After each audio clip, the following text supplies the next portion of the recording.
Halo, ayah dan bunda. Ayah dan bunda sudah tahu belum kalau komunikasi ayah bunda kepada anak sangat penting dan berpengaruh terhadap tumbuh kembang anak loh.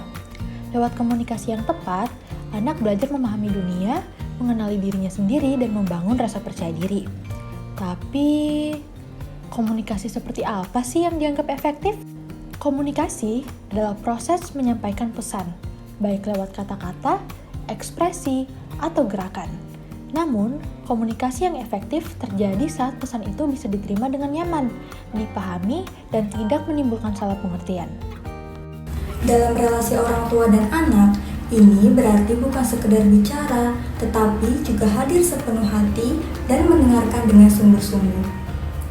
Contohnya, saat anak bingung memilih baju, kita bisa tawarkan pilihan sederhana. Kamu mau pakai baju Hello Kitty atau Barbie hari ini? Ketika anak terlihat sedih, kita bisa bantu mengenali emosinya.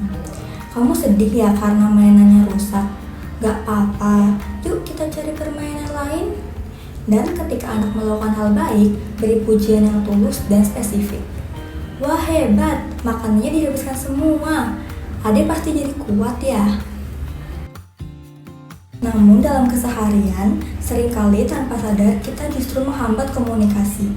Seperti saat anak bercerita, tetapi kita sibuk dengan HP atau pekerjaan. Atau ketika mereka membuat kesalahan, dan kita langsung memotong ceritanya lalu memarahinya tanpa bertanya terlebih dahulu apa yang sebenarnya terjadi. Anak pun bisa merasa tidak dipahami dan akhirnya enggan terbuka. Begitu juga saat kita meniru ucapan cadel mereka karena dianggap lucu. Padahal anak justru sedang belajar. Yang mereka butuhkan adalah contoh ucapan yang benar. Dan jangan lupa, berbicara terlalu cepat atau terlalu panjang juga bisa membuat anak bingung karena kemampuan memahami mereka belum secepat orang dewasa. Cara kita menyampaikan sesuatu juga sebaiknya disesuaikan dengan usia anak. Di usia 0-1 tahun, kita bisa mulai dengan sering mengajak mereka bicara, menatap mata mereka saat berbicara, merespon suara dan ekspresi mereka, dan tentu saja menghadirkan senyum yang menenangkan. Saat mereka memasuki usia 1 hingga 3 tahun, beri ruang untuk mereka mengekspresikan diri, dengarkan dengan sabar, jangan potong pembicaraan, dan bantu dengan mengenalkan kata-kata baru serta menjelaskan situasi di sekitar mereka.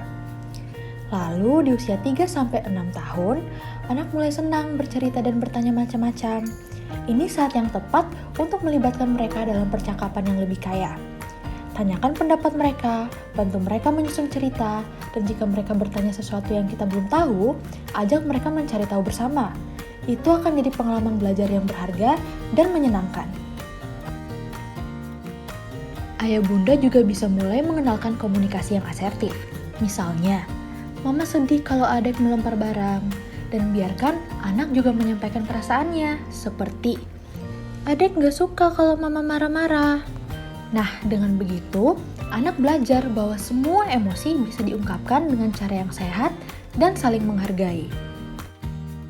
Karena itu, yuk mulai dari sekarang kita bangun komunikasi yang lebih bermakna untuk anak yang tumbuh lebih kuat dan hubungan yang lebih dekat.